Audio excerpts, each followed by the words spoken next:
गुरु जी की साजी नवाजी गुरु रूप गुरु प्यारी साध संगत जी, वाहिगुरु जी का खालसा वाहिगुरु जी की फतेह। गुरमुख प्यारे जो ਆਪਾਂ ਨੂੰ सतगुरु गुरबाणी गुरु राही उपदेश साडे जीवन ਨੂੰ बख्शिश कर रहे। सतगुरु समझाते कि जो सारा खेल है निरंकार परमात्मा वाहिगुरु तो प्रगट हुए मालिक ने खेल रची और इस खेल दे विच खिडारी है जिहड़ा वो अपना मन है ते मन इस खेल नूं समझ के फिर खेल नूं जित के घर वापस जाना हुंदा, मालिक नाल मिलाप करना हुंदा।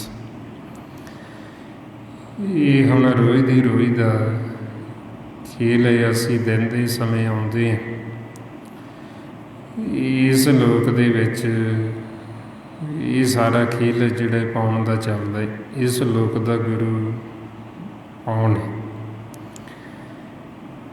ये जिन्ने भी आकार जिन्ने भी शरीर ने सारे आउण दे विच परोले ने ते मालिक ने पाउण आपदे हत्थ दे विच आपदे कंट्रोल दे विच रखी।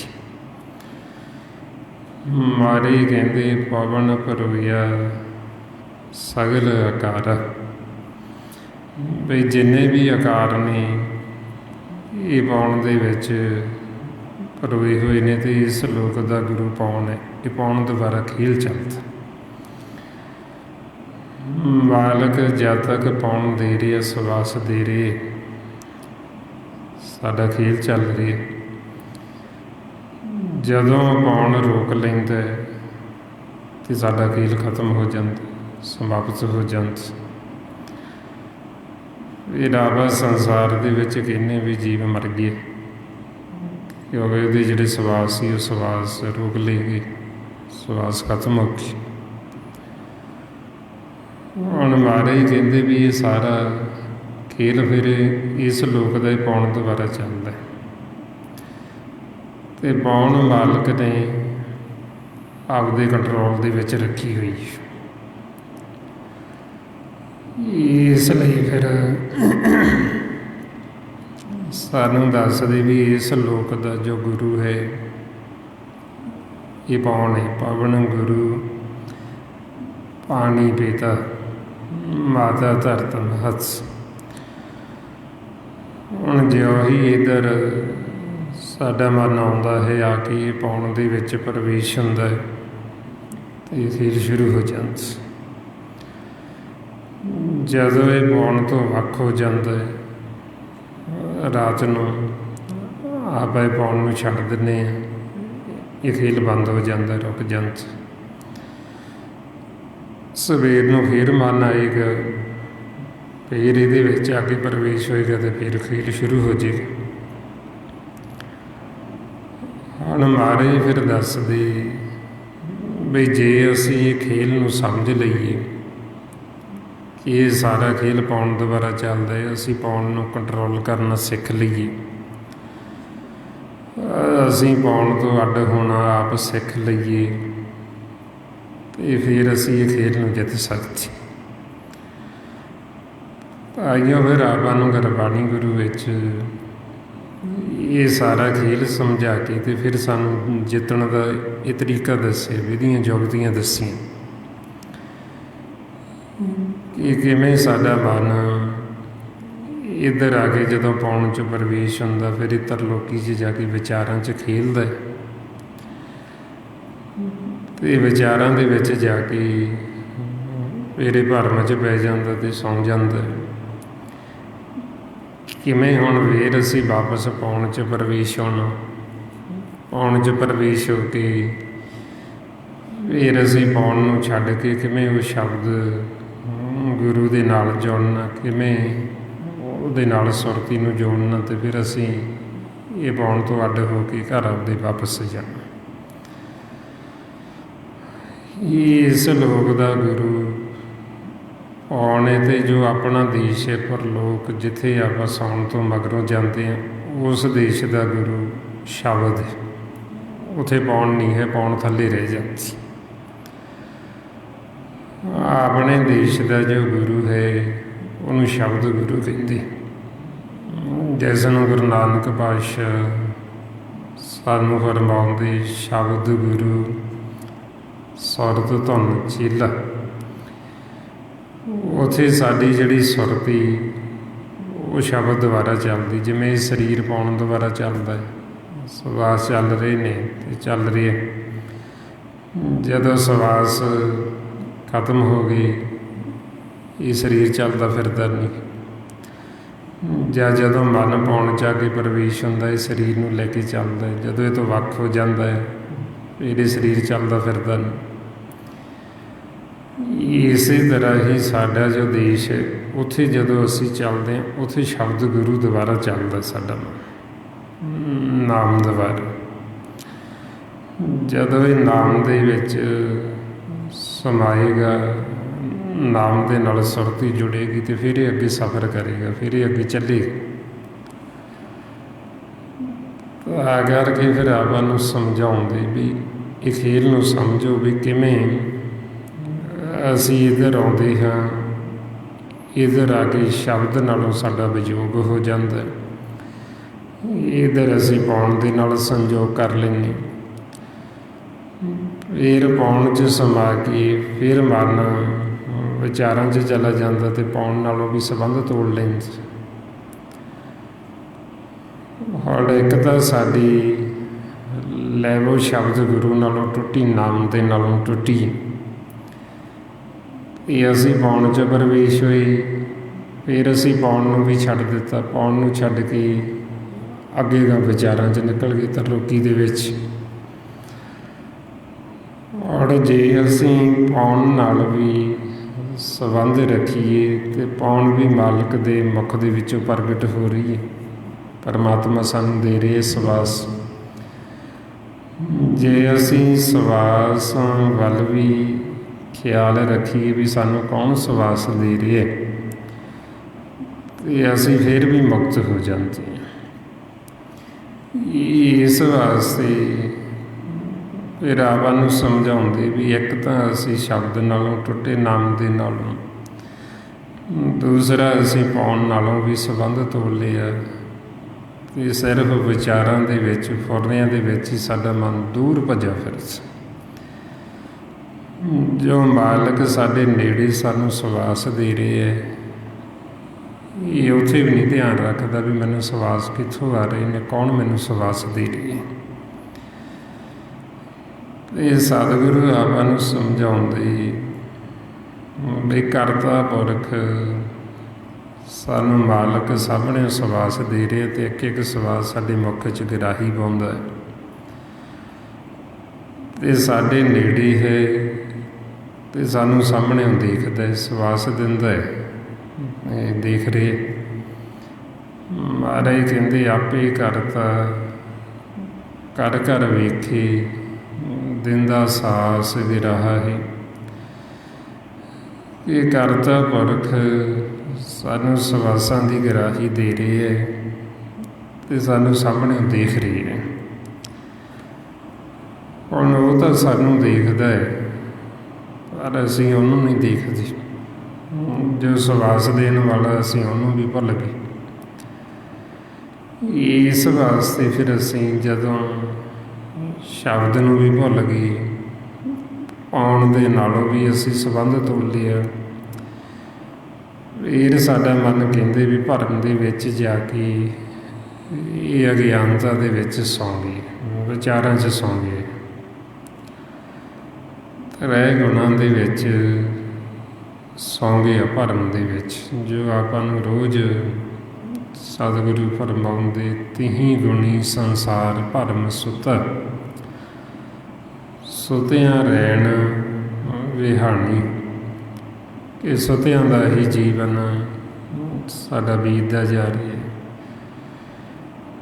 ਇਸ ਵਾਸਤੇ ਫਿਰ ਸਤਿਗੁਰੂ ਆਪਾਂ ਨੂੰ ਸਮਝਾਉਂਦੇ ਵੀ ਤੁਸੀਂ ਸਵਾਸ ਦੇਣ ਵਾਲੇ ਨੂੰ ਚੇਤੇ ਰੱਖੋ। ਜੋ ਮਾਲਕ ਸਾਨੂੰ ਸਵਾਸ ਦੇ ਰਿਹਾ ਹੈ ਅਸੀਂ ਇੱਕਦਮ ਦੇ ਜੀਵਨ, ਸਾਡਾ ਸਵਾਸਾਂ 'ਤੇ ਜੀਵਨ ਹੈ। ਜੇ ਸਾਨੂੰ ਸਵਾਸ ਆ ਰਹੇ ਹੈ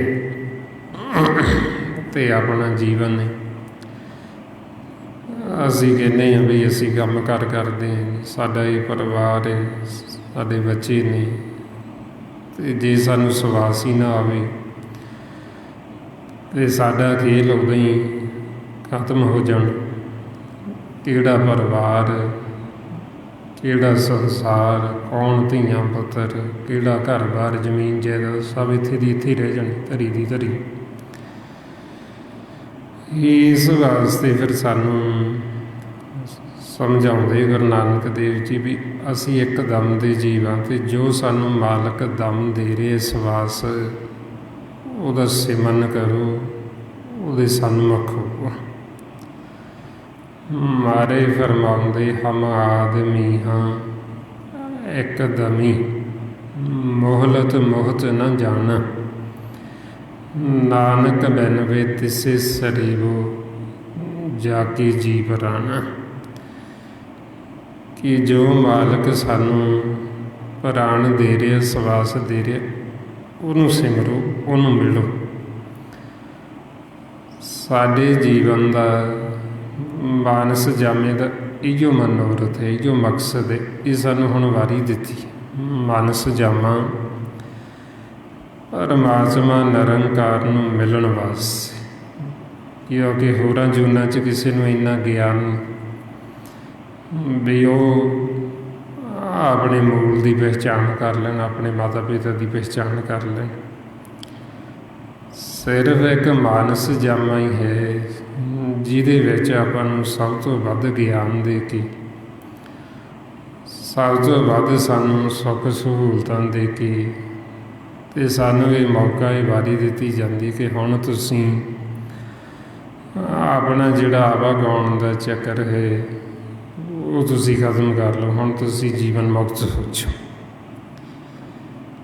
ਇਸ ਲਈ ਮਹਾਰਾਜ ਸਾਨੂੰ ਰੋਜ਼ ਸਮਝਾਉਂਦੇ ਭਈ ਪ੍ਰਾਪਤ ਮਾਨੁਖ ਦੇ ਹੁਰੀਆ, ਗੋਬਿੰਦ ਮਿਲਣ ਕੀ ਇਹ ਤੇਰੀ ਵਾਰੀ ਹੈ, ਕਿ ਹੁਣ ਵਾਰੀ ਹੈ, ਹੁਣ ਸਮਾਂ ਮਿਲਿਆ। ਹੁਣ ਸਾਨੂੰ ਇਹ 84 ਲੱਖ ਜੂਨ ਤੋਂ ਉੱਤਮ ਇਹ ਸਾਨੂੰ ਜੀਵਨ ਮਿਲਿਆ ਹੈ ਕਿ ਹੁਣ ਤੁਸੀਂ ਆਪਣੇ ਆਪੇ ਦੀ ਪਹਿਚਾਣ ਕਰ ਲਓ। ਹੁਣ ਤੁਸੀਂ ਮਾਲਕ ਦੀ ਪਹਿਚਾਣ ਕਰ ਲਓ। ਇਹ ਸਾਡੇ ਜੀਵਨ ਦਾ ਅਸਲ ਮਨੋਰਥ। ਜੇ ਤਾਂ ਹੁਣ ਅਸੀਂ ਪਰਮਾਤਮਾ ਦੇ ਨਾਲ ਮਿਲਾਪ ਕਰ ਲੈਂਦੇ, ਇਹ ਸਮਝ ਲਓ ਸਾਡਾ ਇੱਥੇ ਆਉਣਾ ਸਫਲ ਹੋ ਗਿਆ। ਸਾਡੇ ਜੀਵਨ ਦਾ ਜਿਹੜਾ ਮਨੋਰਥ ਸੀ ਉਹ ਪੂਰਾ ਹੋ ਗਿਆ। ਮਹਾਰਾਜ ਕਹਿੰਦੇ ਹਰ ਮਿਲੇ ਨਾਰਾਇਣ ਨਾਨਕਾ ਮਨੋਰਥ ਪੂਰਾ, ਵੀ ਸਾਡਾ ਮਨੋਰਥ ਸੀ ਜਿਹੜਾ ਪੂਰਾ ਹੋ ਗਿਆ। ਕਦੋਂ ਪੂਰਾ ਹੁੰਦਾ? ਜਦੋਂ ਅਸੀਂ ਪਾਰ ਬ੍ਰਹਮ ਵਾਹਿਗੁਰੂ ਦੇ ਨਾਲ ਮਿਲਾਪ ਕਰ ਲੈਂਦੇ, ਜੋ ਆਪਾਂ ਨੂੰ ਰੋਜ਼ ਗੁਰੂ ਅਮਰਦਾਸ ਜੀ ਮਹਾਰਾਜ ਰਮਾਉਂਦੇ, ਆਨੰਦ ਸੁਣੋ ਬੜ ਭਾਗੀ ਹੋ ਸਗਲ ਮਨੋਰਥ ਪੂਰੇ, ਪਾਰ ਬ੍ਰਹਮ ਪ੍ਰਭ ਪਾਇਆ ਉਤਰੇ ਸਗਲ ਵਸੂਰੇ। ਉਹਨਾਂ ਨੇ ਆਪਾਂ ਨੂੰ ਸਮਝਾਇਆ ਵੀ ਸਾਡੇ ਜੀਵਨ ਦਾ ਜੋ ਮਨੋਰਥ ਸੀ ਉਸ ਨੂੰ ਅਸੀਂ ਪੂਰਾ ਕਰ ਲਏ। ਅਤੇ ਪੂਰਾ ਕਦੋਂ ਹੋਏ? ਜਦੋਂ ਪਰਮਾਤਮਾ ਪਾਰ ਬ੍ਰਹਮ ਵਾਹਿਗੁਰੂ ਦੇ ਨਾਲ ਮਿਲਾਪ ਹੋ ਗਈ। ਇਹ ਸਾਡਾ ਜਿਹੜਾ ਇੱਥੇ ਆਉਣ ਦਾ ਮਕਸਦ ਸੀ ਉਹ ਪੂਰਾ ਹੋ ਗਿਆ ਅਤੇ ਸਫਲ ਹੋ ਗਈ। ਹੁਣ ਆਪਾਂ ਨੂੰ ਸਮਝਾਉਂਦੇ ਵੀ ਇਹ ਮੌਕਾ, ਇਹ ਵਾਰੀ ਹੁਣ ਆਪਾਂ ਨੂੰ ਵੀ ਮਿਲੀ, ਆਪਾਂ ਨੂੰ ਵੀ ਇਹ ਮਾਨਸ ਦੇਹੀ ਮਿਲੀ, ਮਾਨਸ ਜਾਮਾ ਮਿਲੇ। ਮਾਨਸ ਜਾਮੇ ਦਾ ਸਾਡਾ ਹੋਰ ਕੋਈ ਮਕਸਦ, ਹੋਰ ਕੋਈ ਮਨੋਰਥ ਨਹੀਂ ਹੈ।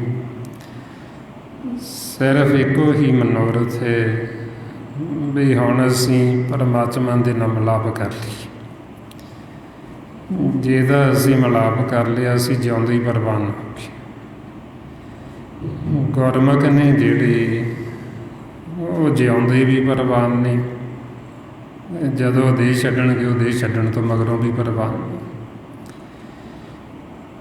ਕਿਉਂਕਿ ਉਹਨਾਂ ਨੇ ਜਿਸ ਮਕਸਦ ਵਾਸਤੇ ਇਹ ਜੀਵਨ ਮਿਲਿਆ ਸੀ, ਸਤਿਗੁਰਾਂ ਤੋਂ ਮੱਤ ਲੈ ਕੇ ਗੁਰੂ ਦੀ ਸ਼ਰਨ ਦੇ ਵਿੱਚ ਜਾ ਕੇ ਉਸ ਮਕਸਦ ਨੂੰ ਉਹਨਾਂ ਨੇ ਪੂਰਾ ਕਰ ਲਿਆ।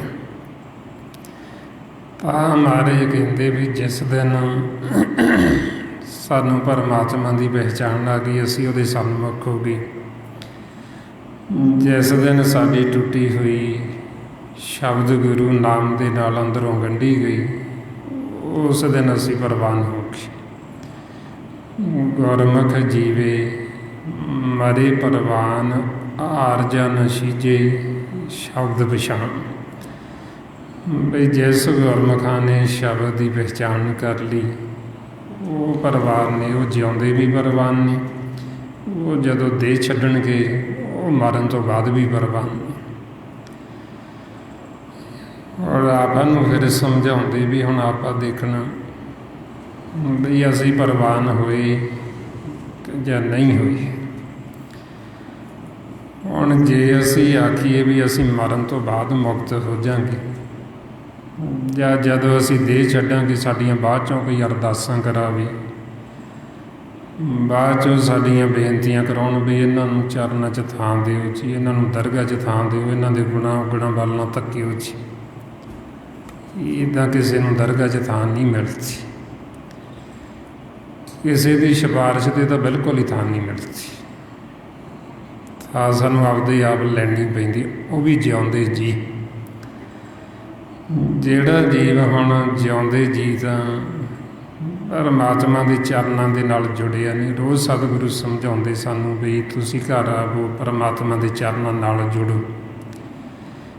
ਜਿਉਂਦੇ ਜੀ ਦਾ ਜਿਹੜੇ ਜੀਵ ਨੇ ਚਰਨਾਂ ਦਾ ਭੇਦ ਨਹੀਂ ਲਿਆ ਵੀ ਉਹ ਚਰਨ ਹੈ ਕੀ ਨੇ, ਉਹ ਚਰਨ ਕਿੱਥੇ ਨੇ। ਜਿਉਂਦੇ ਜੀ ਤਾਂ ਉਹਨੇ ਦਰਗਾਹ ਦਾ ਭੇਦ ਨਹੀਂ ਲਿਆ ਵੀ ਉਹ ਦਰਗਾਹ ਹੈ ਕਿੱਥੇ, ਜਿਹਦੇ 'ਚ ਮੈਨੂੰ ਥਾਂ ਚਾਹੀਦੀ ਹੈ ਵੀ ਉਹ ਦਰਗਾਹ ਕਿੱਥੋਂ ਸ਼ੁਰੂ ਹੁੰਦੀ ਹੈ, ਉਹ ਕਿਹੜੀ ਦਰਗਾਹ ਹੈ। ਅਤੇ ਜਿਉਂਦੇ ਜੀ ਉਹਨੇ ਸੋਝੀ ਨਹੀਂ ਲਈ, ਭੇਦ ਨਹੀਂ ਲਿਆ। ਫਿਰ ਮਾਰਨ ਤੋਂ ਬਾਅਦ ਅਸੀਂ ਆਖੀ ਵੀ ਉਹਨੂੰ ਦਰਗਾਹ 'ਚ ਥਾਂ ਦਿਓ ਜੀ, ਅਤੇ ਉਹਨੂੰ ਪਰਮਾਤਮਾ ਨੂੰ ਆਖੀ ਉਹਨੂੰ ਆਪਦੇ ਚਰਨਾਂ 'ਚ ਥਾਂ ਦਿਓ ਜੀ। ਅਤੇ ਇੱਦਾਂ ਥੋੜ੍ਹੀ ਚਰਨਾਂ 'ਚ ਥਾਂ ਮਿਲਦੀ ਹੈ। ਸਾਨੂੰ ਜਿਉਂਦੇ ਜੀ ਚਰਨਾਂ ਦੀ ਆਰਾਧਨਾ ਕਰਨੀ ਪੈਂਦੀ। ਪਰਮਾਤਮਾ ਦੇ ਚਰਨ ਕੀ ਨੇ? ਨਾਮ। ਜਿਉਂਦੇ ਜੀ ਸਾਨੂੰ ਉਹ ਨਾਮ ਦੀ ਆਰਾਧਨਾ ਕਰਨੀ ਪੈਂਦੀ, ਉਹ ਨਾਮ ਦੇ ਨਾਲ ਜੁੜਨਾ ਪੈਂਦਾ।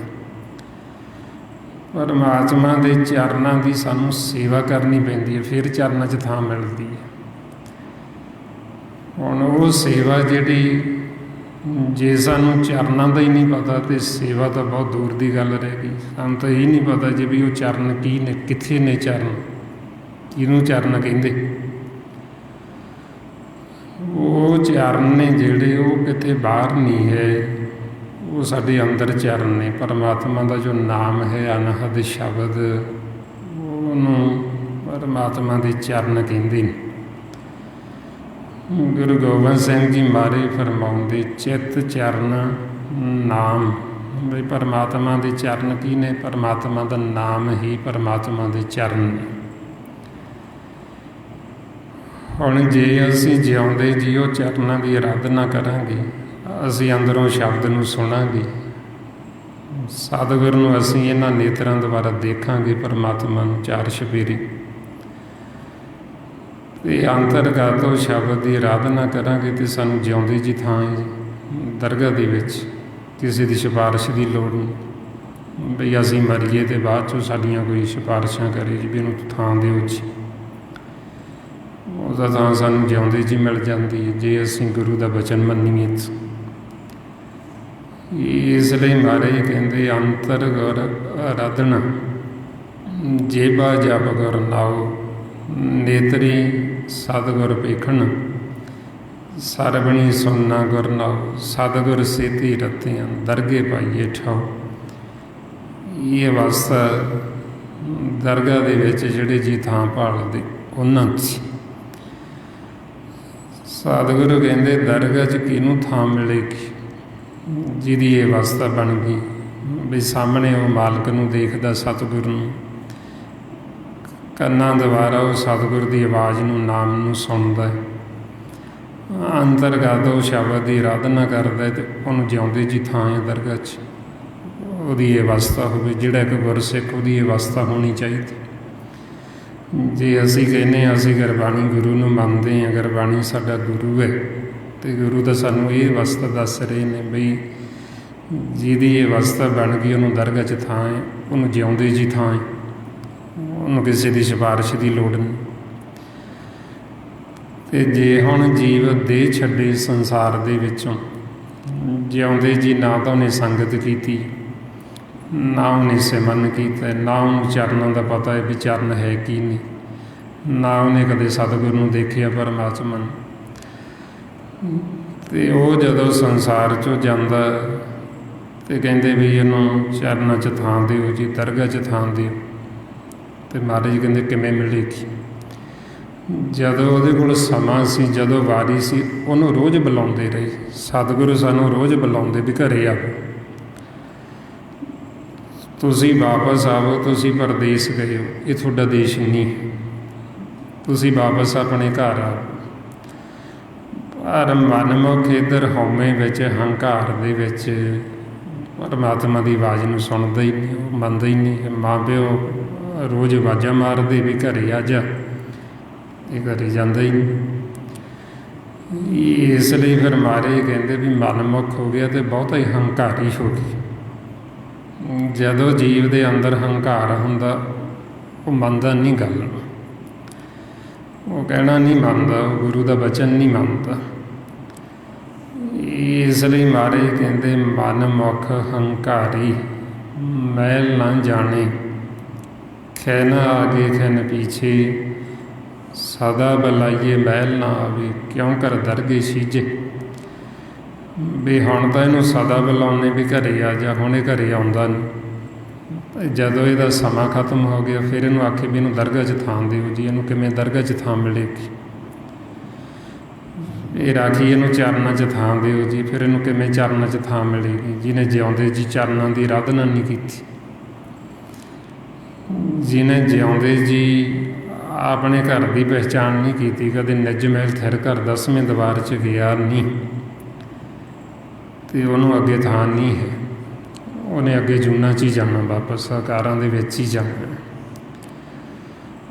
ਤਾਂ ਫਿਰ ਮਹਾਰਾਜ ਸੱਚੇ ਪਾਤਸ਼ਾਹ ਇਹ ਸਾਡੇ ਭਰਮ ਭੁਲੇਖੇ ਦੂਰ ਕਰਦੇ ਵੀ ਕਿਤੇ ਅਸੀਂ ਭਰਮ 'ਚ ਹੀ ਨਾ ਰਹੀਏ, ਅਸੀਂ ਸਮਝੀਏ ਵੀ ਸਾਨੂੰ ਤਾਂ ਦਰਗਾਹ 'ਚ ਥਾਂ ਮਿਲ ਹੀ ਜਾਣੀ ਹੈ ਜੀ, ਵੀ ਸਾਨੂੰ ਤਾਂ ਪਰਮਾਤਮਾ ਦੇ ਚਰਨਾਂ 'ਚ ਥਾਂ ਮਿਲ ਹੀ ਜਾਣੀ ਹੈ ਜੀ। ਇਹ ਮਹਾਰਾਜ ਸਾਨੂੰ ਕੀ ਕਹਿੰਦੇ ਵੀ ਜੇ ਅਸੀਂ ਬਾਹਰੀ ਪਹਿਰਾਵਾ ਵੀ ਕਰ ਲਿਆ ਗੁਰਮੁਖਾਂ ਵਾਲਾ, ਬਾਹਰੋਂ ਸਾਬਤ ਸੂਰਤ ਵੀ ਹੋ ਗਏ ਆ, ਪਹਿਰਾਵਾ ਵੀ ਕਰ ਲਿਆ ਵਧੀਆ ਅੱਛਾ, ਪਰ ਜੇ ਅਸੀਂ ਅੰਦਰੋਂ ਨਾਮ ਦੇ ਨਾਲ ਨਹੀਂ ਜੁੜੇ ਤੇ ਸਾਨੂੰ ਕਹਿੰਦੇ ਤੁਸੀਂ ਆਪਦੇ ਆਪ ਨੂੰ ਮੁਕਤ ਨਾ ਸਮਝੋ, ਇਹ ਨਾ ਸਮਝੋ ਵੀ ਤੁਹਾਨੂੰ ਦਰਗਾਹ 'ਚ ਥਾਂ ਮਿਲ ਸੀ, ਤੁਸੀਂ ਵਾਪਸ ਫਿਰ ਜੂਨਾਂ 'ਚ ਜਾ ਵੜੋਗੇ ਜੇ ਤੁਸੀਂ ਸ਼ਬਦ ਗੁਰੂ ਦਾ ਭੇਤ ਨਾ ਲਿਆ, ਜੇ ਤੁਸੀਂ ਨਾਮ ਨੂੰ ਨਾ ਬੁੱਝਿਆ। ਇਸ ਵਾਸਤੇ ਸਾਨੂੰ ਗੁਰਮੁਖ ਕੀ ਸਮਝਾਉਂਦੇ, ਕਿਉਂਕਿ ਮਹਾਰਾਜ ਨੂੰ ਆਉਣ ਵਾਲੇ ਸਮੇਂ ਦਾ ਪਤਾ ਸੀ ਵੀ ਆਉਣ ਵਾਲਾ ਸਮਾਂ ਇੱਦਾਂ ਦਾ ਆਉਣਾ ਵੀ ਇਹਨਾਂ ਨੇ ਸਿਰਫ ਬਾਹਰੀ ਪਹਿਰਾਵੇ ਦੇ ਨਾਲ ਹੀ ਜੁੜ ਜਾਣਾ, ਵੀ ਅੰਦਰ ਦਾ ਇਹਨਾਂ ਨੂੰ ਭੇਤ ਨਹੀਂ ਰਹਿਣਾ। ਬਈ ਜੇ ਅਸੀਂ ਬਾਹਰੀ ਪਹਿਰਾਵਾ ਕਰ ਲਿਆ ਗੁਰਮੁਖਾਂ ਵਾਲਾ ਅਤੇ ਅਸੀਂ ਆਪਦੇ ਆਪ ਨੂੰ ਗੁਰਮੁਖ ਖਵਾਉਣਾ ਵੀ ਸ਼ੁਰੂ ਕਰ ਦਿੱਤਾ। ਸੰਸਾਰ ਸਾਡੀ ਬੜੀ ਵਡਿਆਈ ਕਰੇ, ਬੜੇ ਗੁਰਮੁਖ ਨੇ ਜੀ, ਬੜੇ ਸੱਜਣ ਪਿਆਰੇ ਨੇ, ਪਰ ਉਹ ਸਾਡੀ ਵਡਿਆਈ ਕਿਸੇ ਕੰਮ ਦੀ ਨਹੀਂ ਹੈ ਜੇ ਅਸੀਂ ਅੰਦਰੋਂ ਨਹੀਂ ਜੁੜੇ ਤਾਂ ਨਾਮ ਦੇ ਨਾਲ, ਉਹ ਵਡਿਆਈਆਂ ਝੂਠੀਆਂ ਨੇ। ਇਸ ਲਈ ਮਹਾਰਾਜ ਸਾਨੂੰ ਕਹਿੰਦੇ ਜਿਨ ਗੁਰਮੁਖ ਨਾਮ ਨਾ ਬੂਝੇ ਮਰ ਜਨਮੇ ਆਵੇ ਜਾਏ, ਵੀ ਕਹਿ ਗੁਰਮੁਖੀ ਦਿੱਤਾ ਵੀ ਜਿਨ੍ਹਾਂ ਨੇ ਨਾਮ ਨੂੰ ਨਹੀਂ ਬੁੱਝੇ ਉਹ ਜਨਮ ਮਰਨ 'ਚ ਨੇ, ਉਹ ਫਿਰ ਵਾਪਸ ਜੂਨਾਂ 'ਚ ਮੁੜਨਗੇ। ਇਸ ਲਈ ਮਹਾਰਾਜ ਕਹਿੰਦੇ ਵੀ ਜੇ ਅਸੀਂ ਆਪਣੇ ਆਪ ਨੂੰ ਗੁਰਮੁਖ ਖਵਾਈ ਵੀ, ਜੇ ਅਸੀਂ ਉਹਦਾ ਕਹਿੰਦੇ ਸਾਡਾ ਸ਼ਬਦ ਗੁਰੂ, ਅਸੀਂ ਸ਼ਬਦ ਗੁਰੂ ਦੇ ਪੁਜਾਰੀ ਹਾਂ, ਪਰ ਉਹ ਸ਼ਬਦ ਗੁਰੂ ਦਾ ਪਤਾ ਨਹੀਂ ਵੀ ਉਹ ਸ਼ਬਦ ਗੁਰੂ ਹੈ ਕਿੱਥੇ, ਉਹ ਸ਼ਬਦ ਗੁਰੂ ਦੀ ਕਦੇ ਸੇਵਾ ਨਹੀਂ ਕੀਤੀ। ਮਹਾਰਾਜ ਕਹਿੰਦੇ ਸੰਸਾਰ 'ਚ ਆਏ ਕੀ ਲੈਣ ਫਿਰ, ਵੀ ਇਹ ਮਾਨਸ ਜਾਮਾ ਤਾਂ ਇਸੇ ਵਾਸਤੇ ਮਿਲਿਆ ਸੀ ਕਿ ਮਾਨਸ ਜਾਮੇ ਵਿੱਚ ਹੁੰਦੇ ਹੋਏ ਹੁਣ ਅਸੀਂ ਉਹ ਸ਼ਬਦ ਗੁਰੂ ਦੀ ਅਰਾਧਨਾ ਕਰੀਏ, ਨਾਮ ਦੇ ਨਾਲ ਜੁੜ ਜਾਈਏ, ਹੁਣ ਅਸੀਂ ਪਰਮਾਤਮਾ ਦੀ ਪਹਿਚਾਣ ਕਰ ਲਈਏ, ਹੁਣ ਅਸੀਂ ਜੀਵਨ ਮੁਕਤ ਹੋ ਜਾਈਏ, ਸਾਨੂੰ ਦਰਗਾਹ 'ਚ ਥਾਂ ਮਿਲ ਜੇ, ਅਸੀਂ ਆਉਣ ਜਾਣ ਬਣਾ ਲਈਏ। ਪਰ ਜਿਨ੍ਹਾਂ ਨੇ ਸਿਰਫ ਬਾਹਰੀ ਪਹਿਰਾਵਾ ਹੀ ਕੀਤਾ, ਅੰਦਰੋਂ ਸ਼ਬਦ ਗੁਰੂ ਨਾਮ ਦੇ ਨਾਲ ਨਹੀਂ ਜੁੜੇ, ਸਤਿਗੁਰੂ ਕਹਿੰਦੇ ਇਹਨਾਂ ਨੇ ਨਾਮ ਤੋਂ ਬਿਨਾਂ ਆਪਦਾ ਜੀਵਨ ਸਾਰਾ ਵਿਅਰਥ ਹੀ ਬਰਬਾਦ ਕਰ ਲਿਆ। ਇਹ ਮਹਾਰਾਜ ਕਹਿੰਦੇ ਜਿਨ ਹਰਿ ਕਾ ਨਾਮ ਨ ਗੁਰਮੁਖ ਜਤ ਸੇ ਜਗ ਮੇ ਕਾਹੇ ਆਇਆ, ਗੁਰ ਕੀ ਸੇਵਾ ਕਦੇ ਨਾ ਕੀਨੀ ਵਿਰਥ ਜਨਮ ਗਵਾਇਆ। ਬਈ ਇਹ ਕਹਿੰਦੇ ਤਾਂ ਆਪਦੇ ਆਪ ਨੂੰ ਗੁਰਮੁਖ ਨੇ, ਬਈ ਅਸੀਂ ਗੁਰਮੁਖ ਹਾਂ ਜੀ, ਅਸੀਂ ਗੁਰੂ ਵਾਲੇ, ਪਰ ਇਹਨਾਂ ਨੇ ਕਿਤੇ ਗੁਰੂ ਦੀ ਸੇਵਾ ਨਹੀਂ ਕੀਤੀ। ਇਹਨਾਂ ਨੂੰ ਗੁਰੂ ਦਾ ਪਤਾ ਹੀ ਨਹੀਂ ਵੀ ਉਹ ਗੁਰੂ ਹੈ ਕਿੱਥੇ, ਸ਼ਬਦ ਗੁਰੂ ਕਿੱਥੇ। ਉਹ ਨਾ ਸ਼ਬਦ ਗੁਰੂ ਦੇ ਨਾਲ ਜੁੜਨ ਕਰਕੇ ਇਹਨਾਂ ਨੇ ਆਪਦਾ ਸਾਰਾ ਜੀਵਨ ਵਿਅਰਥ ਬਰਬਾਦ ਕੀਤਾ। ਕਾਹਦੇ ਵਿੱਚ? ਵੈਰ ਵਿਰੋਧ ਵਿੱਚ, ਈਰਖਾ ਨਫ਼ਰਤ ਵਿੱਚ, ਹਉਮੈ ਹੰਕਾਰ ਦੇ ਵਿੱਚ, ਕਿਉਂਕਿ ਉਹ ਸ਼ਬਦ ਗੁਰੂ ਤੋਂ ਬਿਨਾਂ ਇਹ ਚੀਜ਼ਾਂ ਸਾਡੇ ਅੰਦਰੋਂ ਜਾਂਦੀਆਂ ਨੇ। ਜਿਹੜਾ ਜੀਵ ਉਹ ਸ਼ਬਦ ਗੁਰੂ ਨਾਲ ਨਹੀਂ ਜੁੜਦਾ ਉਹਦੇ ਅੰਦਰੋਂ ਵੈਰ ਵਿਰੋਧ ਨਹੀਂ ਜਾਏਗਾ, ਉਹਦੇ ਅੰਦਰੋਂ ਈਰਖਾ ਨਫ਼ਰਤ ਖਤਮ ਨਹੀਂ ਹੋਏਗੀ, ਉਹਦੇ ਅੰਦਰੋਂ ਹਉਮੈ ਨਹੀਂ ਜਾਏਗੀ, ਕਿਉਂਕਿ ਹਉਮੈ ਦਾ ਅਤੇ ਨਾਮ ਦਾ ਆਪਸ ਵਿੱਚ ਵਿਰੋਧ ਹੈ। ਇਹ ਦੋਵੇਂ ਇਕੱਠੇ ਇੱਕ ਥਾਂ 'ਤੇ ਨਹੀਂ ਰਹਿੰਦੇ। ਹਉਮੈ ਨਾਮੇ ਨਾਲ ਵਿਰੋਧ ਹੈ, ਦੋਏ ਨਾ ਵਸੇ ਇੱਕ ਠਾਈ। ਜੇ ਤਾਂ ਅਸੀਂ ਉਹ ਸ਼ਬਦ ਗੁਰੂ ਦੀ ਅਰਾਧਨਾ ਕਰਨੀ ਸ਼ੁਰੂ ਕਰ ਦਿੱਤੀ, ਅੰਦਰੋਂ ਅਸੀਂ ਨਾਮ ਨਾਲ ਜੁੜ ਗਏ ਅਤੇ ਸਾਡੇ ਅੰਦਰੋਂ ਹਉਮੈ ਨੇ ਥਾਂ ਛੱਡ ਜਾਣਾ, ਇਕੱਠੇ ਨਹੀਂ ਰਹਿੰਦੇ। ਜਿਸੇ ਨਾਮ ਪ੍ਰਗਟ ਹੋ ਗਿਆ ਉਹ ਹਉਮੈ ਆਪਣੇ ਆਪ ਨਿਕਲ ਜਾਂਦੀ, ਉੱਥੋਂ ਥਾਂ ਛੱਡ ਜਾਂਦੀ। ਜਿੱਥੇ ਹਉਮੈ ਹੁੰਦੀ ਉੱਥੇ ਹੀ ਉਹ ਸ਼ਬਦ ਗੁਰੂ ਵਸ ਜਾਂਦਾ, ਉੱਥੇ ਨਾਮ ਦਾ ਵਾਸਾ ਹੋ ਜਾਂਦਾ। ਅਤੇ ਜੇ ਹੁਣ ਅਸੀਂ ਉਹ ਸ਼ਬਦ ਗੁਰੂ ਦੀ ਸੇਵਾ ਕਰਦੇ ਨਹੀਂ ਅਤੇ ਫਿਰ ਅੰਦਰ ਹਉਮੈ ਬੈਠੀ ਹੁੰਦੀ। ਹਉਮੈ ਕਰਕੇ ਹੀ ਜੀਵ ਫਿੱਕਾ ਬੋਲਦਾ।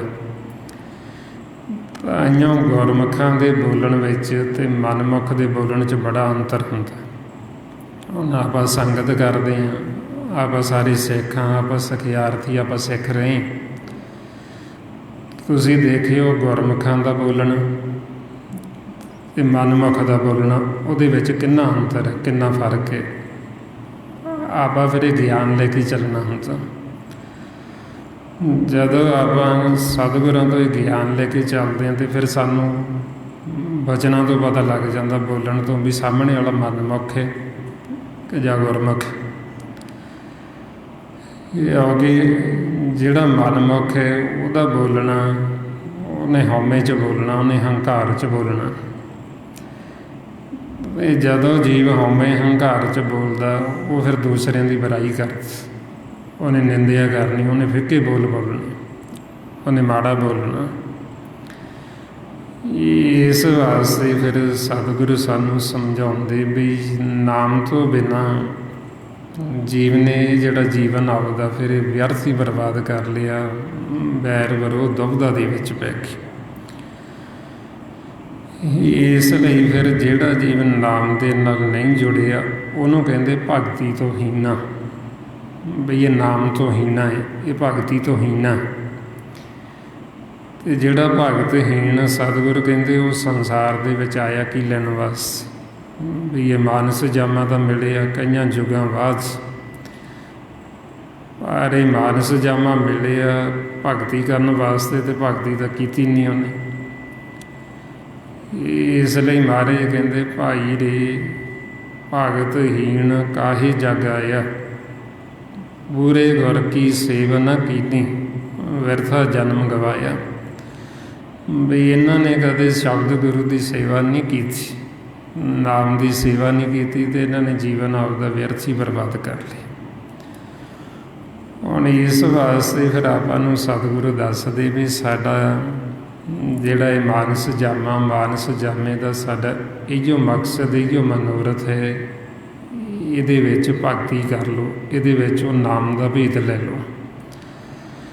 ਨਾਮ ਦਾ ਭੇਦ ਲੈ ਕੇ ਉਹ ਨਾਮ ਦੇ ਨਾਲ ਜੁੜ ਜਾਓ ਅੰਦਰੋਂ। ਵੀ ਤੁਸੀਂ ਬਾਹਰ ਮੁਖੀ ਹੋਈ ਨਾ ਰਹੋ ਸੰਸਾਰ ਦੇ ਵਿੱਚ, ਕਿਉਂਕਿ ਸੰਸਾਰ ਦੇ ਵਿੱਚ ਆਉਣ ਜਾਣ ਸਾਡਾ ਬਣਿਆ ਰਹਿਣਾ ਜਦ ਤੱਕ ਅਸੀਂ ਉਹ ਨਾਮ ਦੇ ਨਾਲ ਜੁੜਾਂਗੇ ਨਹੀਂ। ਜੇ ਅਸੀਂ ਨਾਮ ਨੂੰ ਭੁੱਲੇ ਬੈਠੇ ਹਾਂ ਨਾ, ਸਾਨੂੰ ਨਾਮ ਦਾ ਭੇਦ ਨਹੀਂ, ਅਤੇ ਸਾਡਾ ਆਉਣ ਜਾਣ ਬਣਿਆ ਹੀ ਰਹਿਣਾ ਹੈ।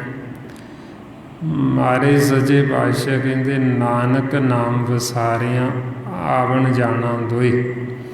ਵੀ ਨਾਮ ਨੂੰ ਵਿਸਾਰ ਕੇ ਆਉਣਾ ਅਤੇ ਜਾਣਾ ਦੋਨੇ ਬਣੇ ਰਹਿੰਦੇ। ਜੇ ਅਸੀਂ ਹੁਣ ਨਾਮ ਨੂੰ ਭੁੱਲੇ ਬੈਠੇ ਹਾਂ ਨਾ, ਵੀ ਸਾਨੂੰ ਕੋਈ ਪੁੱਛੇ ਵੀ ਨਾਮ ਕੀ, ਅਸੀਂ ਆਖੀਏ ਸਾਨੂੰ ਤਾਂ ਪਤਾ ਨਹੀਂ ਸੀ। ਅਤੇ ਮਹਾਰਾਜ ਕਹਿੰਦੇ ਤੁਹਾਡਾ ਇਹ ਆਉਣ ਜਾਣ ਫਿਰ ਬਣਿਆ ਰਹਿਣਾ ਜੇ ਤੁਸੀਂ ਨਾਮ ਨੂੰ ਨਾ ਜਾਣਿਆ।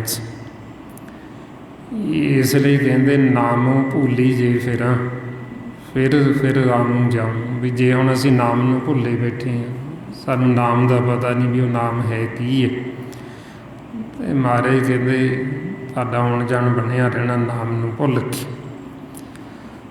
ਸੋ ਇਸ ਵਾਸਤੇ ਫਿਰ ਆਪਾਂ ਨੂੰ ਸਮਝਾਉਂਦੇ ਵੀ ਇਹ ਸਾਨੂੰ ਜੋ ਜੀਵਨ ਮਿਲਿਆ ਮਾਨਸ ਜਾਮਾ, ਇਹ ਇਸੇ ਵਾਸਤੇ ਮਿਲਿਆ ਵੀ ਹੁਣ ਅਸੀਂ ਇਹ ਸ਼ਬਦ ਗੁਰੂ ਨਾਲ ਜੁੜ ਜਾਈਏ, ਹੁਣ ਅਸੀਂ ਸੱਚ ਨਾਲ, ਵਾਹਿਗੁਰੂ ਦੇ ਨਾਲ ਜੁੜ ਜਾਈਏ, ਉਹਦੀ ਆਰਾਧਨਾ ਕਰੀਏ, ਭਗਤੀ ਕਰੀਏ। ਅਤੇ ਇਹ ਸਾਨੂੰ ਪਹਿਲਾਂ ਵੀ ਮਾਨਸ ਜਾਮਾ ਮਿਲਦਾ ਰਹੇ, ਪਰ ਮਾਨਸ ਜਾਮੇ ਵਿੱਚ ਜੇ ਸਾਨੂੰ ਸਤ ਸੰਗਤ ਨਾ ਮਿਲੇ, ਜੇ ਸਾਨੂੰ ਐਸੇ ਗੁਰਮੁਖਾਂ ਦਾ, ਸੰਤਾਂ ਸਾਧੂਆਂ ਦਾ ਸੰਗ ਨਾ ਹੋਵੇ, ਅਤੇ ਸਾਨੂੰ ਇਹ ਭੇਦ ਹੀ ਨਹੀਂ ਆਉਂਦਾ ਵੀ ਅਸੀਂ ਆਏ ਕੀ ਲੈਣ ਵਾਸਤੇ।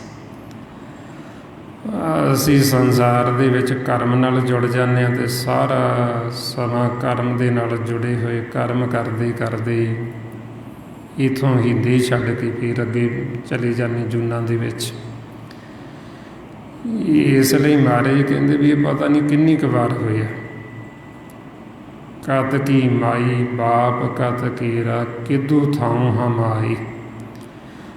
आगन बिंब जल भीतर निपजे काहे कम वाए। मारे गए पता ही नहीं किन्नियां क साडियां मावां बनियां, किन्ने साडे प्यो बने, ਜਾਂ जिन्हां दे हुण असीं प्यो बने आ, हुण असीं मावां बणीਆਂ, पता नहीं पहलां किन्नी क वारी हो चुके। कद की माई बाप कत केरा किन्ने वार किदू थाऊं हम आए। ये पता ही नहीं भी किन्नियां थावां तो आपां हो के आए हैं, किहड़ियां किहड़ियां जूनां चों हो के आए हैं। हुण महाराज कहंदे भी ये सानूं फिर जीवन मिलिया। आगन बिंब जल भीतर निपजे, मां दे गर्भ दे विच ये साडा आकार शरीर तैयार होया। किदू थाऊं हम आए भी कित्थों असीं आए ते हुण किहड़े काम वास्ते असीं आए हैं, काहतों सानूं ये मिले है। मेरे साहिबा कौन जाने गुण तेरे कहे ना जानी औगण मेरे। भी साडे इन्ने औगण आखे नहीं जा सकते भी असीं हुण आए फिर सानूं असीं फिर भुल गए भी असीं काहदे वास्ते आए, भी सानूं काहदे वास्ते जीवन मिले। भी ये तो पहलां भी असीं किन्नी बार आए, पता नहीं किन्नी बार साडे माँ प्यो कौन कौन बने, कित्थों कित्थों आए, ते किन्नी बार असीं ये माया दे नाल जुड़ के ये कूड़ा सौदा करते रहे। इत्थे सारी उमर लगे रहिंदे धन कमाउण, इत्थे जमीन जायदाद बना ली, इत्थे घर बना लए, कोठियां बना लियां, ते इत्थों बना के फिर अगे चले गए। ये पता नहीं किन्नी क बार होया। महाराज कहंदे कोठे मंडप माड़ियां वो सारे दे पी गए, कूड़ा सौदा कर गए, गोरी आए पे। ये कूड़ ही असीं इकट्ठा करते रहे सारी उमर। किन्नी बार आए, किन्नी बार ये कूड़ इकट्ठा करके इत्थे छड्ड के फिर गां जूनां च मुड़ जांदे। ते हुण महाराज कहंदे जे हुण असीं आके फिर कूड़ नाल जुड़ गए, हुण फिर असीं इहो कुछ इकट्ठा करी गए, असीं नाम दा नाम भेत लिया। जे हुण असीं आपदे घर दा नाम भेत लिया, जे हुण असीं नाम भगती कीती ते ये कूड़ इकट्ठा करके फिर इत्थों असीं गांह चले जाना। ये फिर इत्थे दा इत्थे ही रह जाना, पे दा पिया ही, धरे दा धरे ही रह जाना। इस वास्ते फिर सानूं समझाउंदे भी सोडी कदर उन्ना समा ही है जिन्ना समा साडे सवास चलदे ने, असीं काम कार करदे हां। जिवें महाराज उदाहरण दिंदे भी एक मिट्टी का दीवा हुंदा, आपां ओह देखदे हां भी उन्ना समा उहदी साਂਭ संभाल हुंदी आ। जदों दिवाली आउंदी भी ओह दीवे दे विच बत्ती तेल ते उहनूं जगाउने आ ते मुड़ के उहनूं कोई साਂਭदा नहीं, उहनूं चक के बाहर सुੱਟ दिंदे। इसे तरह ही सतगुरु कहते भी ये शरीर जिहदा असीं हौमे हंकार करदे, ये मिट्टी का दीवा है। इहदी कदर उन्ना समा ही जिन्ना समा इहदे विच पाउण ते नाम रूपी बत्ती चानण ये काम करदा है। जदों ये नाम इहदे विचों निकल गया, बत्ती सड़ गई, सवास मुक गई, ते दीवे नूं मिट्टी देण नूं किसी ने घरे नहीं रखना, किसी ने साਂਭਣਾ जाके इहनूं ज़्यादा दफना देणगे, कोई मिट्टी 'च दब देगा, कोई पानी 'च रोड़ देंगे, ते आप संस्कार कर देंगे, अग ला देंगे। इसलिए महाराज कहते जब लग तेल दीवे मुख बाती तब सूझे सब कोई। तेल जले बाती ठहरानी सुना मंदर हुई। रे बौरे तोहे घरी न राखे कोई, तो राम नाम जप सोई। महाराज कहते भी एक घड़ी भी तुहानूं किसी ने ज़्यादा नहीं रखना, भी उदों ही कहन लग जाणगे भी इन्हां नूं हुण रात की रखना है, भी समा बहुत हो रहा है, भी संस्कार कर दो छेती।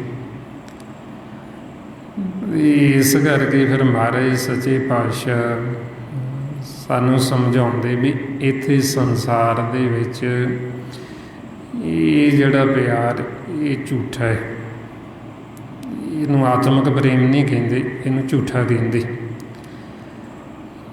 ਕਿਉਂਕਿ ਇਹਦੇ ਵਿੱਚੋਂ ਸਾਡਾ ਕਿਸੇ ਨੇ ਅੱਗੇ ਸਾਥ ਨਹੀਂ ਦੇਣਾ, ਕਿਸੇ ਨੇ ਨਾਲ ਨਹੀਂ ਚੱਲਣਾ, ਚਾਹੇ ਸਾਡੇ ਮਾਂ ਪਿਓ ਨੇ, ਚਾਹੇ ਸਾਡੇ ਭੈਣ ਭਰਾ ਨੇ, ਚਾਹੇ ਸਾਡੇ ਧੀਆਂ ਪੁੱਤਰ ਨੇ, ਕੋਈ ਵੀ ਹੈ, ਸਾਡਾ ਇਹਨਾਂ 'ਚੋਂ ਕਿਸੇ ਨੇ ਸਾਥ ਨਹੀਂ ਦੇਣਾ। ਕਿਉਂਕਿ ਆਪਾਂ ਵੀ ਨਹੀਂ ਦਿੱਤਾ। ਆਪਾਂ ਦੇਖੀ ਜਦੋਂ ਆਪਣੇ ਕੋਈ ਗਏ, ਆਪਾਂ ਕਿਹੜਾ ਸਾਥ ਦਿੱਤਾ ਉਹਨਾਂ ਦਾ? ਆਪਾਂ ਕਿਹੜਾ ਉਹਨਾਂ ਮਰਦਿਆਂ ਦੇ ਨਾਲ ਮਰੇ? ਇਸੇ ਤਰ੍ਹਾਂ ਹੀ ਜੇ ਆਪਾਂ ਨਹੀਂ ਉਹਨਾਂ ਦਾ ਸਾਥ ਦਿੱਤਾ ਤਾਂ ਸਾਥ ਆਪਣਾ ਵੀ ਕਿਸੇ ਨੇ ਨਹੀਂ ਦੇਣਾ। ਕਿਉਂਕਿ ਇਕੱਲੇ ਇਕੱਲਿਆਂ ਦਾ, ਅਸੀਂ ਇਕੱਲੇ ਆਏ ਹਾਂ ਅਤੇ ਇਕੱਲਿਆਂ ਨੇ ਇੱਥੋਂ ਵਾਪਸ ਜਾਣਾ। ਜਿਵੇਂ ਹੁਣ ਰੋਜ਼ ਦੀ ਰੋਜ਼ ਦਾ ਖੇਲ, ਰਾਤ ਨੂੰ ਅਸੀਂ ਇਕੱਲੇ ਇੱਥੋਂ ਵਾਪਸ ਜਾਂਦੇ, ਇਕੱਲੇ ਸਵੇਰ ਨੂੰ ਆਉਂਦੇ ਹਾਂ, ਇਕੱਲੇ ਫਿਰ ਵਾਪਸ ਚਲੇ ਜਾਂਦੇ। ਅਤੇ ਜਦੋਂ ਅੰਤ ਸਮਾਂ ਆਇਆ ਉਦੋਂ ਵੀ ਅਸੀਂ ਇਕੱਲਿਆਂ ਨਹੀਂ ਜਾਣਾ, ਕਿਸੇ ਨੇ ਸਾਡਾ ਨਾਲ ਨਹੀਂ ਅੱਗੇ ਸੰਗੀ ਸਾਥੀ ਬਣਨਾ। ਅਤੇ ਜਿਹਨੇ ਸਾਡਾ ਸਾਥੀ ਬਣਨਾ ਅਸਲ ਉਹ ਹੈ ਨਿਰੰਕਾਰ ਵਾਹਿਗੁਰੂ, ਉਹ ਹੈ ਨਾਮ ਸ਼ਬਦ ਗੁਰੂ, ਜਿਹਨੇ ਸਾਨੂੰ ਇਕੱਲਿਆਂ ਨਹੀਂ ਛੱਡਣਾ, ਜਿਹਨੇ ਸਾਨੂੰ ਉੱਥੇ ਵੀ ਜਿੱਥੇ ਅਸੀਂ ਮਰਨ ਤੋਂ ਬਾਅਦ ਜਾਣਾ। ਜਿਵੇਂ ਹੁਣ ਆਪਾਂ ਰੋਜ਼ ਮਰ ਜਾਂਦੇ ਰਾਤ ਨੂੰ, ਹੁਣ ਆਪਾਂ ਜਦੋਂ ਸੌਂ ਜਾਵਾਂਗੇ ਆਪਾਂ ਸਮਝ ਲਓ ਮਰ ਗਏ ਇੱਧਰੋਂ। ਜਦੋਂ ਅਸੀਂ ਇੱਧਰੋਂ ਮਰ ਗਏ, ਉੱਥੇ ਸ਼ਬਦ ਗੁਰੂ ਨਾਮ, ਉਹ ਨਾਮ ਦੁਆਰਾ ਅਸੀਂ ਜਿਉਂਦੇ ਹੁੰਦੇ ਹਾਂ, ਉਹ ਨਾਮ ਦੁਆਰਾ ਅਸੀਂ ਅੱਗੇ ਚੱਲਦੇ ਹਾਂ। ਅਤੇ ਉਹ ਨਾਮ ਆਪਾਂ ਨੂੰ ਹੁਣ ਵੀ ਇਕੱਲਿਆਂ ਨਹੀਂ ਛੱਡਦਾ, ਹੁਣ ਵੀ ਆਪਣੇ ਨਾਲ ਹੈ। ਅਤੇ ਜਦੋਂ ਅਸੀਂ ਸਦਾ ਵਾਸਤੇ ਦੇਹ ਛੱਡਾਂਗੇ, ਉਹਨੇ ਉਦੋਂ ਵੀ ਨਾਲ ਹੋਣਾ ਆਪਣੇ। ਆਈਓ ਫਿਰ ਉਹਨੂੰ ਗੁਰਬਾਣੀ ਗੁਰੂ ਵਿੱਚ ਸੱਜਣ ਆਖੇ, ਵੀ ਉਹ ਸਾਡਾ ਅਸਲ ਸੱਜਣ ਹੈ। ਜਿੱਥੇ ਸਾਥੋਂ ਲੇਖਾ ਲਿਆ ਜਾਣਾ, ਉਹ ਸੱਜਣ ਉੱਥੇ ਵੀ ਖੜਾ ਹੁੰਦਾ, ਉਹ ਸਾਡਾ ਸਾਥ ਨਹੀਂ ਛੱਡਦਾ। ਮਹਾਰਾਜ ਕਹਿੰਦੇ ਸੱਜਣ ਸਹੀ ਨਾਲ ਮੈਂ ਚੱਲਦਿਆਂ ਨਾਲ ਚੱਲਣ, ਜਿੱਥੇ ਲੇਖਾ ਮੰਗੀਏ ਤਿੱਥੇ ਖੜੇ ਦੇ ਸਨ। ਜਿਵੇਂ ਉਹ ਸ਼ਬਦ ਗੁਰੂ ਹੈ, ਇਸੇ ਤਰ੍ਹਾਂ ਹੀ ਫਿਰ ਆਪਣੇ ਅਸਲ ਸੱਜਣ ਉਹ ਗੁਰਮੁਖ ਸੰਤ ਸਾਧੂ ਜਨ ਹੁੰਦੇ, ਜਿਹੜੇ ਆਪ ਨਾਮ ਦੇ ਨਾਲ ਜੁੜੇ। ਤਾਈਓ ਮਹਾਰਾਜ ਕਹਿੰਦੇ ਵੀ ਇਹ ਕੱਚਿਆਂ ਦੇ ਨਾਲੋਂ ਜਿਹੜੇ ਆਪ ਨਾਮ ਤੋਂ ਟੁੱਟੇ, ਉਹਨਾਂ ਨੂੰ ਛੱਡ ਕੇ ਉਹ ਸੰਤ ਪੱਕੇ ਲੱਭੋ ਸੱਜਣ। ਵੀ ਇੱਕ ਤਾਂ ਸਾਨੂੰ ਜਿਉਂਦੇ ਜੀ ਛੱਡ ਜਾਂਦੇ ਸੰਸਾਰ ਦੇ ਵਿੱਚ ਜੀਵ, ਇੱਕ ਉਹ ਸੱਜਣ ਜਿਹੜੇ ਸੰਤ ਉਹ ਸਾਨੂੰ ਮਰਨ ਤੋਂ ਬਾਅਦ ਵੀ ਨਹੀਂ ਛੱਡਦੇ। ਉਹਨਾਂ ਦੀ ਐਸੀ ਦੋਸਤੀ, ਐਸਾ ਪ੍ਰੇਮ ਹੈ ਉਹਨਾਂ 'ਚ। ਤਾਈਓ ਮਹਾਰਾਜ ਕਹਿੰਦੇ ਨਾਨਕ ਕਚੜਿਆਂ ਸਿਉ ਤੋੜ, ਢੂੰਡ ਸੱਜਣ ਸੰਤ ਪੱਕੇ। ਓਏ ਜਵੰਦੇ ਵਿਛੜੇ, ਉਹ ਮੋਇਆ ਨਾ ਜਾਸੀ ਛੋੜ। ਵੀ ਇੱਕ ਤਾਂ ਉਹ ਸੱਜਣ ਜਿਹੜੇ ਮਰਨ ਤੋਂ ਬਾਅਦ ਵੀ ਨਹੀਂ ਸਾਨੂੰ ਛੱਡਦੇ, ਉਹ ਸਾਨੂੰ ਉੱਥੋਂ ਵੀ ਖਿੱਚ ਕੇ ਲੈ ਜਾਂਦੇ ਅੱਗੇ ਆਪਣੇ ਘਰ, ਆਪਣੇ ਦੇਸ਼। ਇੱਕ ਉਹ ਨੇ ਮਨਮੁਖ ਜਿਹੜੇ ਜਿਉਂਦੇ ਜੀ ਵਿਛੜ ਜਾਂਦੇ। ਜਿਵੇਂ ਹੁਣ ਰਾਤ ਨੂੰ ਅਸੀਂ ਸੌਵਾਂਗੇ ਅਤੇ ਵਿਛੋੜਾ ਵਿਛੜ ਗਏ। ਜਿਹੜੇ ਸੱਜਣ ਅਸਲੀ ਉਹ ਵਿਛੜਦੇ ਨਹੀਂ, ਉਹ ਆਪਦੇ ਘਰ ਜਾ ਕੇ ਵੀ ਮਿਲ ਪੈਂਦੇ ਉੱਥੇ। ਅਤੇ ਜਿਹੜੇ ਮਨਮੁਖ ਉਹਨਾਂ ਨੇ ਮਰਨ ਤੋਂ ਬਾਅਦ ਤਾਂ ਮਿਲਣਾ ਕਿ ਉਹ ਜਿਉਂਦੇ ਹੀ ਵਿਛੜ ਜਾਂਦੇ। ਕਿਉਂਕਿ ਹਜੇ ਰਾਤ ਹੀ ਆਈ ਹੈ, ਹਜੇ ਆਪਣਾ ਸਮਾਂ ਨਹੀਂ ਖਤਮ ਹੋਇਆ, ਹਜੇ ਅਸੀਂ ਸਦਾ ਲਈ ਮਰੇ ਨਹੀਂ ਹੈ, ਸਿਰਫ ਇਸ ਸਰੀਰ ਤੋਂ ਅਲੱਗ ਹੀ ਹੋਏ ਹਾਂ। ਪਰ ਵਿਛੋੜਾ ਪੈ ਗਏ, ਵਿਛੜ ਗਏ। ਇਸ ਕਰਕੇ ਮਹਾਰਾਜ ਕਹਿੰਦੇ ਕੱਚੇ ਨੇ, ਕਿਉਂਕਿ ਇਹਨਾਂ ਨੇ ਭੇਦ ਨਹੀਂ ਲਿਆ। ਇਹ ਜਾਗੇ ਨਹੀਂ ਹੈ, ਇਹ ਸੁੱਤੇ ਹੋਏ ਨੇ, ਇਹ ਗੁਰਮੁਖ ਨਹੀਂ ਹੈ, ਮਨਮੁਖ ਨੇ। ਮਹਾਰਾਜ ਕਹਿੰਦੇ ਵੀ ਇਹ ਵਿਛੜ ਜਾਂਦੇ, ਅਤੇ ਜਿਹੜੇ ਸੰਤ ਗੁਰਮੁਖ ਉਹ ਵਿਛੜਦੇ ਨਹੀਂ, ਉਹ ਮਰਨ ਤੋਂ ਬਾਅਦ ਵੀ ਮਿਲ ਪੈਂਦੇ, ਉਹ ਆਪਦੇ ਘਰ ਜਾ ਕੇ ਮਿਲ ਪੈਂਦੇ, ਆਪਦੇ ਦੇਸ਼ ਮਿਲ ਪੈਂਦੇ ਉੱਥੇ ਜਾ ਕੇ। ਇਸ ਲਈ ਮਹਾਰਾਜ ਕਹਿੰਦੇ ਨਾਨਕ ਕਚੜਿਆਂ ਸਿਉ ਤੋੜ, ਢੂੰਡ ਸੱਜਣ ਸੰਤ ਪੱਕੇ। ਓਏ ਜਵੰਦੇ ਵਿਛੜੇ, ਉਹ ਮੋਇਆ ਨਾ ਜਾਸੀ ਛੋੜ। ਵੀ ਇੱਕ ਤਾਂ ਜਿਉਂਦੇ ਜੀ ਵਿਛੜ ਗਏ, ਇੱਕ ਮਰਨ ਤੋਂ ਬਾਅਦ ਵੀ ਨਹੀਂ ਵਿਛੜਦੇ। ਉਹਨੂੰ ਕਹਿੰਦੇ ਆਤਮਿਕ ਪ੍ਰੇਮ, ਜਿਹੜਾ ਮਰਨ ਤੋਂ ਬਾਅਦ ਵੀ ਨਹੀਂ ਵਿਛੜਦੀ। ਕਿਉਂਕਿ ਉਹਨਾਂ ਨੇ ਪਿਆਰ ਸਿਰਫ ਬਾਹਰੀ ਨਹੀਂ ਪਾਇਆ, ਉਹਨਾਂ ਨੇ ਉਹ ਅੰਦਰਲੇ ਨਾਲ ਪ੍ਰੇਮ ਪਾਇਆ ਜਿਹੜਾ ਇਹਦੇ ਅੰਦਰ ਵੱਸਦਾ ਹੈ। ਤੇ ਜਿਹੜਾ ਅੰਦਰ ਵੱਸਦਾ ਉਹ ਮਰਨ ਵਾਲੀ ਕੋਈ ਚੀਜ਼ ਨਹੀਂ ਹੈ। ਜਦੋਂ ਆਪਾਂ ਇੱਧਰੋਂ ਦੇਹ ਛੱਡ ਵੀ ਜਾਵਾਂਗੇ ਅਸੀਂ ਤਾਂ ਵੀ ਨਹੀਂ ਮਰਦੇ। ਇਹ ਹੋ ਗਏ ਜਿਉਂ ਆਪਾਂ ਸਤਿਯੁਗ ਤੋਂ ਚੱਲੇ ਹਾਂ, 4 ਯੁੱਗ ਹੋ ਗਏ, ਆਪਾਂ ਮਰੇ ਤਾਂ ਹੈ ਨਹੀਂ। ਗਾਂਧੀਆਂ ਸਾਨੂੰ ਆਕਾਰ ਹੋਰ ਦੇ ਦਿੰਦੇ, ਕੱਪੜਾ ਹੋਰ ਚੜਾ ਦਿੰਦੇ, ਤੇ ਮਨ ਉਹੀ ਰਹਿੰਦਾ, ਆਪਾਂ ਉਹੀ ਹਾਂ। ਮਹਾਰਾਜ ਕਹਿੰਦੇ ਜੋ ਤੂੰ ਹਾਂ ਜੁਗਤ ਸਹਿ ਸਹਿ ਕਾਇਆ ਫਿਰ ਪਲਟੀਏ। ਜੋਤ ਸਾਡੀ ਉਹੀ ਹੈ, ਆਪਾਂ ਉਹੀ ਹਾਂ, ਕਾਇਆ ਪਲਟ ਜਾਂਦੇ। ਗਾਂਧੀਆਂ ਕੱਪੜਾ ਹੋਰ ਚੜਾਈ ਜਾਂਦੇ, ਆਕਾਰ ਹੋਰ ਦੇ ਦਿੰਦੇ, ਆਪਾਂ ਰਹਿੰਦੇ ਉਹੀ ਹੈ। ਇਸ ਵਾਸਤੇ ਫਿਰ ਆਪਾਂ ਕੋਈ ਮਰਨ ਵਾਲੀ ਚੀਜ਼ ਨਹੀਂ ਹੈ। ਮਨ ਜਿਹੜਾ ਇਹ ਮਰਦਾ ਨਹੀਂ ਹੈ। ਜ਼ਿਆਦਾ ਹੁਣ ਅਸੀਂ ਪਰਮਾਤਮਾ ਨੂੰ ਮਿਲ ਕੇ ਸ਼ਬਦ ਗੁਰੂ ਦੀ ਨਾਮ ਦੀ ਅਰਾਧਨਾ ਕਰਕੇ ਅਸੀਂ ਉਹ ਸ਼ਬਦ ਗੁਰੂ 'ਚ ਸਮਾ ਕੇ ਮਾਲਕ ਨੂੰ ਮਿਲ ਸਕਦੇ, ਅਤੇ ਸਾਡੀ ਜੋਤ 'ਚ ਜੋਤ ਮਿਲ ਸਕਦੀ, ਅਤੇ ਅਸੀਂ ਸਦਾ ਵਾਸਤੇ ਅਮਰ ਹੋ ਸਕਦੇ। ਅਤੇ ਜੇ ਹੁਣ ਅਸੀਂ ਸ਼ਬਦ ਗੁਰੂ ਦੀ ਅਰਾਧਨਾ ਨਹੀਂ ਕਰਦੇ, ਨਾਮ ਦੇ ਨਾਲ ਨਹੀਂ ਜੁੜਦੇ, ਫਿਰ ਅਸੀਂ ਅੱਗੇ ਜਦੋਂ ਜਾਵਾਂਗੇ ਸਾਨੂੰ ਹੋਰ ਕੱਪੜਾ ਦੇ ਦੇਣਗੇ, ਹੋਰ ਆਕਾਰ ਦੇ ਦੇਣਗੇ ਕੁਝ। ਜਿੱਧਰ ਨੂੰ ਸਾਡਾ ਧਿਆਨ ਹੋਏਗਾ ਅਸੀਂ ਉੱਧਰ ਨੂੰ ਚਲੇ ਜਾਵਾਂਗੇ, ਉਹ ਆਕਾਰਾਂ ਵੱਲ ਨੂੰ ਚਲੇ ਜਾਵਾਂਗੇ। ਇਸ ਵਾਸਤੇ ਹੁਣ ਆਪਾਂ ਨੂੰ ਸਮਝਾਉਂਦੇ ਵੀ ਇਹ ਖੇਲ ਨੂੰ ਸਮਝੋ ਵੀ ਇਹ ਖੇਲ ਕਿਵੇਂ ਚੱਲਦਾ ਹੈ।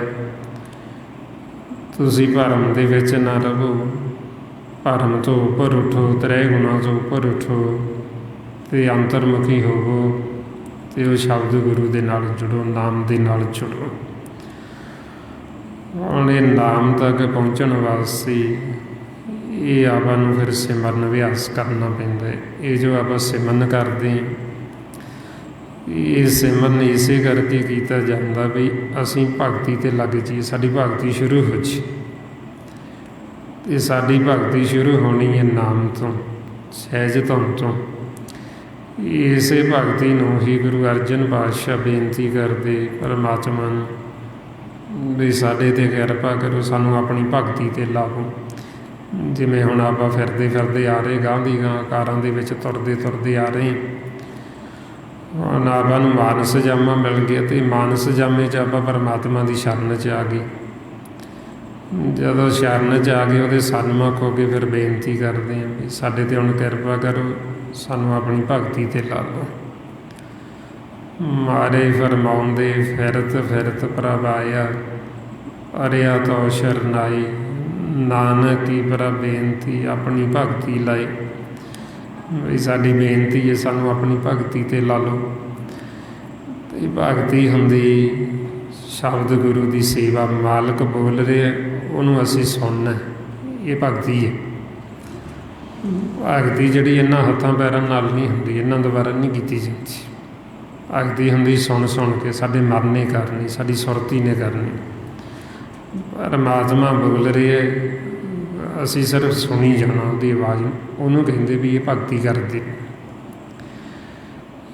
ਜਿਸ ਨੂੰ ਮਹਾਰਾਜ ਕਹਿੰਦੇ ਗੁਰ ਸੇਵਾ ਗੁਰ ਭਗਤ ਹੈ, ਬਿਰਲਾ ਪਾਵੇ ਕੋਈ, ਵੀ ਗੁਰੂ ਦੀ ਸੇਵਾ ਹੀ ਇਹ ਭਗਤੀ ਹੈ। ਸਾਡੇ ਭਗਤੀ ਵਿਰਲੇ ਵਿਰਲੇ ਕਰਦੇ ਗੁਰਮੁਖ। ਆਮ ਜੀਵ ਨੂੰ ਤਾਂ ਭਗਤੀ ਦਾ ਭੇਤ ਹੀ ਨਹੀਂ ਆਉਂਦਾ ਵੀ ਭਗਤੀ ਹੈ ਕੀ ਹੈ ਅਤੇ ਕਰਨੀ ਕਿਸ ਨੇ। ਅਤੇ ਇਸ ਵਾਸਤੇ ਫਿਰ ਆਪਾਂ ਨੂੰ ਕਹਿੰਦੇ ਵੀ ਇਹ ਭਗਤੀ ਕਰਨ ਵਾਸਤੇ, ਭਗਤੀ ਤੱਕ ਪਹੁੰਚਣ ਵਾਸਤੇ ਇਹ ਆਪਾਂ ਸਿਮਰਨ ਕਰਦੇ ਹਾਂ, ਵੀ ਤਾਂ ਕਿ ਅਸੀਂ ਸਿਮਰਨ ਕਰਕੇ ਉਹ ਨਾਮ ਤੱਕ ਪਹੁੰਚ ਜਾਈਏ ਜਿੱਥੋਂ ਸਾਡੀ ਭਗਤੀ ਸ਼ੁਰੂ ਹੋਵੇ। ਆਓ ਹੁਣ ਜੋ ਸਤਿਗੁਰੂ ਆਪਾਂ ਨੂੰ ਇਹ ਸਾਸ ਗਿਰਾਜ ਸਿਮਰਨ ਦੱਸਦੇ ਨੇ, ਆਓ ਸਾਰੇ ਗੁਰਮੁਖ ਪਿਆਰੇ ਕਰੋ ਜੀ ਸ਼ੁਰੂ। ਵਾਹਿਗੁਰੂ ਵਾਹਿਗੁਰੂ ਵਾਹਿਗੁਰੂ ਵਾਹਿਗੁਰੂ ਵਾਹਿਗੁਰੂ ਵਾਹਿਗੁਰੂ ਵਾਹਿਗੁਰੂ ਵਾਹਿਗੁਰੂ ਵਾਹਿਗੁਰੂ ਵਾਹਿਗੁਰੂ ਵਾਹਿਗੁਰੂ